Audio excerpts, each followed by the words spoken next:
So it is the Monday after League launch, and I've been having a great time. So I want to talk about my League starter a little bit, which is Divine Ire Elementalist. So we're doing some Kamehameha gameplay, channeling up and then releasing the beam, which ignites because we're an elementalist. All of the damage ignites. So we're scaling physical as extra through auras and heralds. We have Hatred, Herald of Ash, Herald of Purity, and Determination on my auras. And then we also have the golems going on as well, which are giving me a crap ton of buffs. The golems are crazy strong this patch. You get base defenses, so that's all the defenses, including ward even. Life regen from the stone golem, damage and AoE from flame golem, dot multi and chaos res from the chaos golem, and then cast rate and mana regeneration rate from the lightning golem. All of these numbers get tripled, and maybe even more than that. I also have a little bit, I had some effect on my chest piece, so you can scale the golem effect quite a bit. And it basically just solves so many problems for a caster build. It's really, really good. The mana regenerate especially is just so sick, because you just don't have to worry about mana at all after putting on inspiration. And then the rest of the supports for Divine Ire, Swift Affliction, I have at the moment. Deadly Ailments, this will be burning damage support, but I need some chromes to recolor this chest piece. And then finally, you need Infused Channeling, that's a huge channeling support, and then Ignite Proliferation.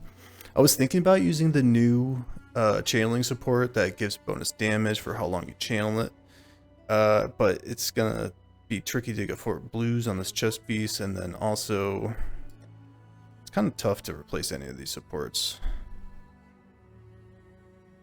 It could probably go in for inspiration if I end up solving my mana. I'm not actually sure where it is, I haven't looked at it yet. Focus channeling. So this can go up to 60% more damage for our ignite, which would be huge, but you do have to channel for 3 seconds, which is kind of awkward. I don't know, it might be usable, especially for like some min-maxed softcore trade one-shotting for bosses. You could do like Eternity, is it Eternity Shroud? From Shaper. I'm getting off tangent now. Yes, so Eternity Shroud, and then you could do this, and you could just one-shot bosses in softcore trade. That's something that you could try to pull off if you wanted to. I'm doing a more like well-rounded build because I'm soul self-found. I am softcore. I would not recommend this build in hardcore, but it is probably playable if you wanted to try. Because you have to stand still too much. It's just not a great hardcore build. You're better off playing some other skill instead of Divine Ire. I just love the Divine Ire thematic, and also the gameplay is actually pretty fun too. The beam actually clears really well because of the Ignite Prolif. I was surprised by how well I handle League mechanics and stuff. I'll go over my skill tree real quick. So I started with the spell damage pathing, going up through the fire and then up to this fire. That's how I League started. So I'm on this left side pathing, but you can go right side pathing as well, and it allows you to save this 6% life node if you want to save a skill point. I might end up doing that in the future. But the basic idea is coming up, getting all the fire dot stuff. That's pretty much mandatory. And then we need spell suppression as well. So you gotta come over here and get that. I do not have an anathema. You can eventually use that and maybe fit in more curses. Gem sockets are pretty tough though, so that's probably not a realistic thing to try to do. So we come and get Whispers of Doom. You could anoint this perhaps. And then go down, get endurance charges, max res, a little bit of armor. Yeah, it's a pretty basic tree. I will have a large cluster here. I just got my Enduring Composer, which is huge for defensive layers and convenience, because before that you really have to press Enduring Cry all the time. It's super annoying. I'm still working on farming my large cluster, which will be a fire damage cluster. Probably do end up doing 2 of these Herald clusters, with the one that gives you aura effect, purposeful harbinger I think it's called, maybe. Golem node is mandatory because golems are OP, and then they just survive. So like I had these minion nodes for a bit, Don't even need them. They just don't die ever. The only thing that killed them was corrupting blood a little bit when I was leveling, and then the Awakener's Desolation in tier 17 modifier maps, which are also like the new memory strained maps. Those kill golems really quickly because it's physical dot and it just does so much damage. So definitely watch out for those. Probably just don't even include them in your maps, I would recommend. Anything else in here? The Herald nodes, because I am doing Herald. The Herald node, because it gives you the reservation and allows you to fit in both Herald of Purity and Ash, which is pretty good. Damage wise, you could go for the defensive one, Bastion of Elements, if you wanted to, or you could go for Heart of Destruction for AoE.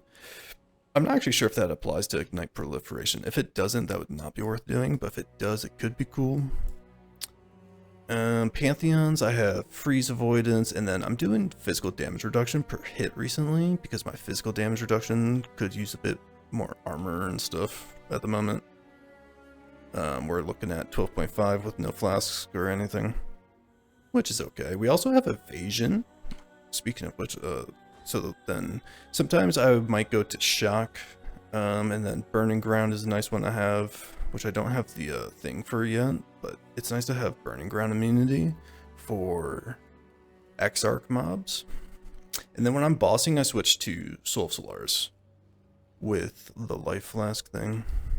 And then I always forget to switch back until I get frozen. Next thing is Mercenary. So my Mercenary is cracked. I was so happy. You can get Malevolence and Grace on Blade Biters, I guess. And those are the two most important auras that this build needs. Malevolence in particular, I was like really struggling to try fit into pre-league in my POB. And it's just like too much work to try to get in. And then Grace was just like, we have evasion bases because we need spell suppression. So we have a little bit of evasion, so the Grace goes hard too. Other than that, he's just kind of like doing his thing. The Abyssal Cry makes people explode with chaos damage sometimes, which actually does help every once in a while. Finally, I got an Eye of Malice. So that is amplifying the negative fire resistance we are applying through our exposure and double curses. So I think overall, he's actually giving me probably damage positive on single target unique monsters, because it does give them 50% more life. So you actually like need a pretty good mercenary before they become good enough to justify having them on a single target. And then on top of that, we get Grace. So mercenary is pretty sweet at this point. I think only Blade Biters, from my experience, have both Grace and Evasion. I've gotten 2 of them so far. This was the first one. He was level 75, so I'm using the level 80 one now. Got a little bit more life. Let's see, what else is there? As for gear, I was rocking a shield for a long time, especially while leveling. You're going to want to be shield charging because it's so much faster. Once you have Frostblink of Wintry Blast, you can start dual wielding and use that to move around instead of shield charge. Dual wield gives you way more damage, and honestly, you don't even lose that much defensively. It's mostly the armor and then like a little bit of block mitigation. Jewelry is pretty basic. We just have life and res and then some dex. Dex is a pretty big attribute to have. I got really lucky on the scepter. I hit the fire dot multi tier 1 with regular dot multi tier 1. If the cast speed on there was better, this would actually be like best in slot. I might reforge it a couple times. I already did it once to be able to craft on the fire damage because I had cold damage. So I reforged it with divines. Reforged fire and hit that fire to spells. Could have been better, could have been better. And then my other weapon is +1 level and cast speed mostly. A little bit of dot multi and flat on there with some crafted fire. For my anoint, I do quick step because spell suppression is very important, and it is like you basically need perfect spell suppression rolls across the board to be able to get spell suppression craft on this build. So I have lucky at the moment to kind of, you know, softcore viable defenses. My implicits are not great at the moment because I just don't have many embers or ecors. fire exposure on hit is the single most important implicit you can have on any of your pieces of gear, because it amplifies negative res by like an additional 25 and then an additional 5. So it's a massive negative res to everything that you hit while mapping. Pretty mandatory to have that, especially if you have a I have malice on your rogue, because mercenary, because otherwise you are actually increasing resistances, and you definitely don't want to be doing that. Gear is pretty basic other than that. Got my flask set up with gain charges when you get hit and then used. Got some rarity on that one because rarity's fun for gold income. I guess I could talk about my Atlas passive tree. Let me see if there's anything else I forgot. Oh, some downsides of the builds. One thing is that there are a decent amount of map modifiers that kind of brick this build. You deal both physical and elemental damage by default. You can spec into the fire mastery to convert physical to fire, so you can run phys reflect maps that way if you like vol orb a map in terms of phys reflect. I had to do that once or twice. Otherwise, you don't really want to be doing that all the time. So kind of both reflects are kind of not runnable. And then like all the defaults on top of that, you know, no regen, minus recovery, all the standards that are super difficult, you don't want to be running those. You can run chance to avoid elemental ailments because we have guaranteed chance to ignite through the elementalist ascendancy. I suppose I didn't actually talk about these ascendancies. This one converts enemies' physical damage to fire, which is a pretty strong defensive layer for physical damage, which is like a huge problem for caster builds. Way better than reducing elemental damage like we used to do through the Bastion. Talked about the Herald a little bit. Talked about golems quite a bit. And then exposure. What else was I on before that? So it's mainly the fact that you have both reflects that you have to worry about. That's kind of an annoyance. Another thing is that you actually have to aim the skill, which I think some people might find annoying. If there's a monster that's like really fast and he's like chasing your golems, especially, it can get like kind of difficult to hit them.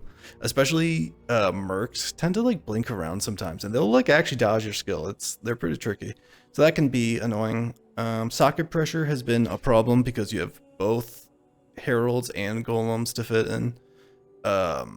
So like I don't have faster casting on Frost Blink of Wintry Blast. I'm thinking about putting it in instead of urgent orders now that I have enduring composure. Oh, and then stuns are relevant. If you're channeling and you get stunned, it will stop building up stacks and cast the Divine Ire, whatever stack you were at. So that is pretty annoying, but with endurance charges, I have not been getting stunned ever since I have endurance charges consistently. Also, your golems and your merc pull aggro a decent amount. It's pretty easy to play from a distance and kite your monsters and not get stunned. In softcore, there are definitely ways that you can mitigate stuns. I don't know if that jewel that makes your stun recovery faster would work though. I wanted to test that. I'm pretty sure that would interrupt the channeling. If it doesn't, that would be extremely good. Another thing is I was fighting Exarch. This is just like an elementalist thing. I was fighting Exarch and my golems popped the meteors, or not the meteors, but like the magma balls that roll from side to side and blew me up. I was like walking through the gap and I was like, I was so far from those balls and I still blew up. My golems popped them. So that's something that you definitely need to watch out for. I don't even know how you would fight Exarch as an elementalist, to be honest, because you kind of need your golems. They're pretty important. You lose like 30% damage if you ditch them. And then, so for the gameplay, I just like, you can blink around pretty quickly with Frost Blink if you're traveling. Typically, I'm like Frost Blink, Flame Dash, and then you get to your pack, and you chain, and you shoot. Oh, the servers are fixed, so I could run this map real quick. So let's get into the gameplay. I can show you what it looks like. I am doing my Maven Witnesses still. I killed both Exarch and Eater.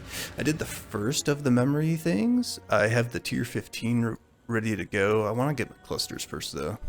So I'm just farming out. doing my Maven completions as I do that. I guess I don't know too.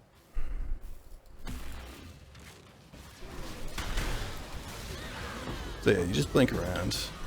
Maybe put down your brand to curse people if they're tanky enough to justify it. And this guy's got soul eater. No, he's just life regen. So you do want to charge up to 10 stacks. If you let it go early, it's quite a bit less single target damage. When I'm mapping, I do usually just let it go at like 6 stacks because it's more cozy and you don't really need the damage that much outside of a tanky red beast like that. I'll just come back and do later. See if I can get into flow of it and show you how fast the build can be, because it is actually like surprisingly fast for a channeling build. And then I have that bug right there where like my Divine Ire beam doesn't show up. I'm pretty sure it's casting it, because if you get stunned, the beam still goes off. So I think it's just a bug when like the beam doesn't show up.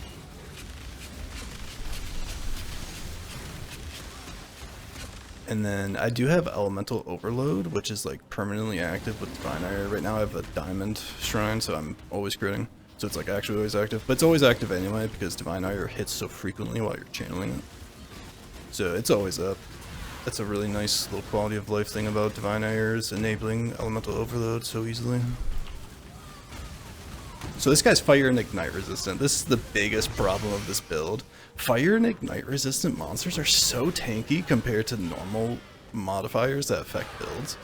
It's like, I'll be clearing monsters from a league mechanic, and the last monster surviving won't be a rare, it'll just be a regular magic monster with Fire and Ignite resistant. It's really dumb. So boss is right here. Make sure I have my Endurance Charges. Then you just beam him down. This guy enrages. I'm gonna pop my Voldemort shell so I don't die like a bozo.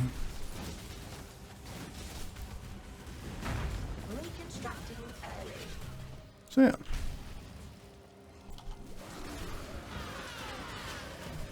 I'm doing the ghosted monsters, convert it into thaumaturgic dust for King's March, trying that out. I'm a little scared of ghosts. I've never actually farmed ghosts before, so I don't actually know what they do. And then farming Einhar for just like the remove ad crafts and stuff like that. I'm farming Delirium for the cluster jewels that are pretty important for this build. Let me put down my brain because it's got a red beast here.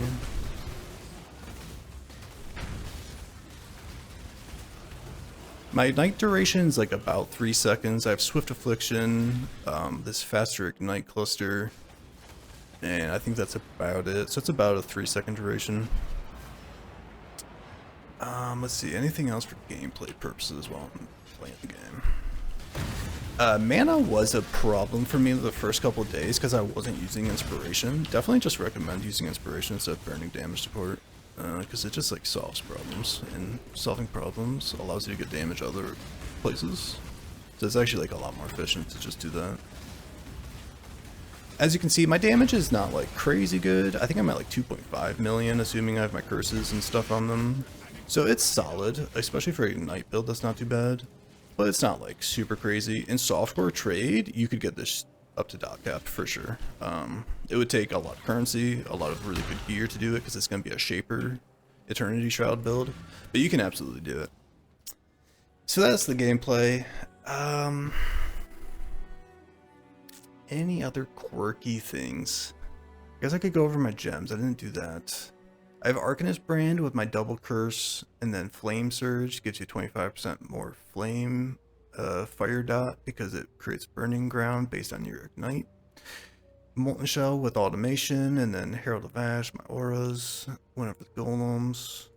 Enduring Cry, I still am using. I think you kind of need this for single target purposes. Enduring Composure is good enough for mapping, but you kind of need like 4 endurance charges immediately on a single target. And then my auras. I think I hit everything. If you have any questions, let me know. I'll post my current POB as of recording this video in a link in the description, and then I'll link my character's PoE Ninja page, which will be like constantly updated with the newest gear, so you can see what I'm doing if you want to check it out. The build is actually pretty fun. I went into this like fully expecting this build to be a meme, and because I played Divine Ire when Cyrus originally came out 5 years ago, whatever that was. And that was like a hit-based Inquisitor, and it was terrible. But this one's much better, being Ignite-based. You get a little bit of that duration, so you don't have to constantly just like, oh my god, I have to Divine Ire right now all the time to do damage.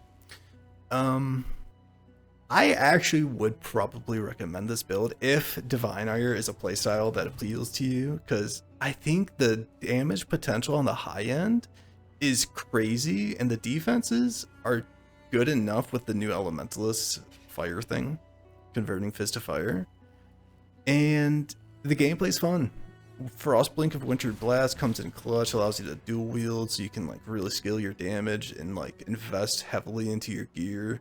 One thing that I love about this build that most Ignite builds don't have is the fact that you can scale your gear through physical as extra modifiers. You can get influence scepters potentially in the super late game if you really want to try to. And then cast speed is also pretty important. So you have multiple methods of scaling. You could go like super short Ignite duration and then do defiled forces in the ultra late game for single target purposes if you want to. I think you don't even need to. I think you can get so much dot that you don't even need to do this though. So there are options that you could go. I don't really know what my plan is. Being an SSF player, I kind of just like go with the wind, and whatever I get, I work around. You could use a Cloak of Flame. Ire is a great ring. Let me see if I have any other uniques from my OG Path of Building. Yeah, I wouldn't use Fallen because dual wielding's best. So yeah, Ire is a good ring. That's really like the only. And then Anathema, maybe you could try to fit in curses. You could use a replica Dragon Fangs with Divine Ire levels. I'm pretty sure. No, I'm not even pretty sure. I'm positive that a rare amulet's going to be the best though, with dot multi and plus the phys level. You can make that guaranteed. You can guarantee plus the phys level on your prefix if you do attacks can't be rolled and then you reforge with phys. You will guarantee plus the level on the prefix. So I've been thinking about what I kind of want to do with that to get an endgame amulet. I don't know how to go beyond the dot multi and the +1 to phys. You could maybe do like Maven's Boots. I forget exactly what those do. I remember using those on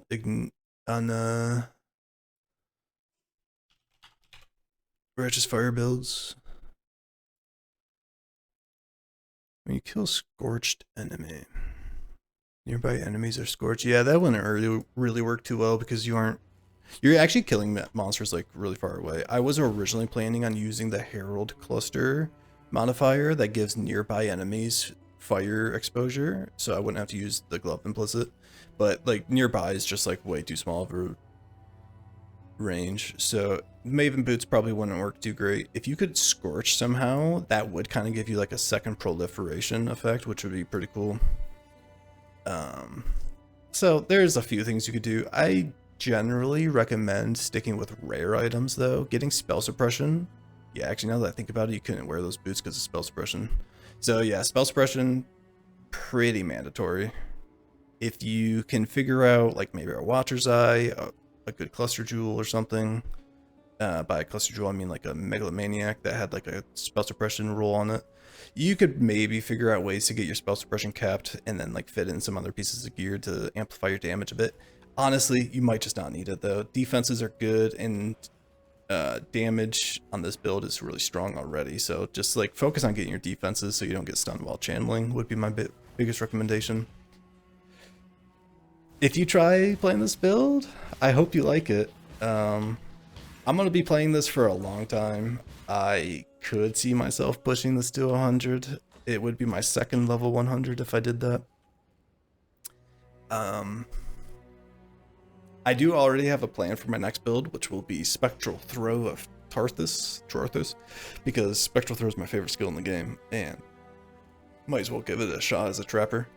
It comes with 2 additional free projectiles, so it should be pretty solid actually. I'm kind of excited for that build. I'm gonna be pushing this one deep though, because I love it. I hope I didn't forget anything. If I did, I'll throw it in the comments or whatever. If you watched this, leave a like and subscribe and all that. I'll be making an update video in the next few days or a week or something. Once I have significant changes to warrant a video, I'll talk about it some more.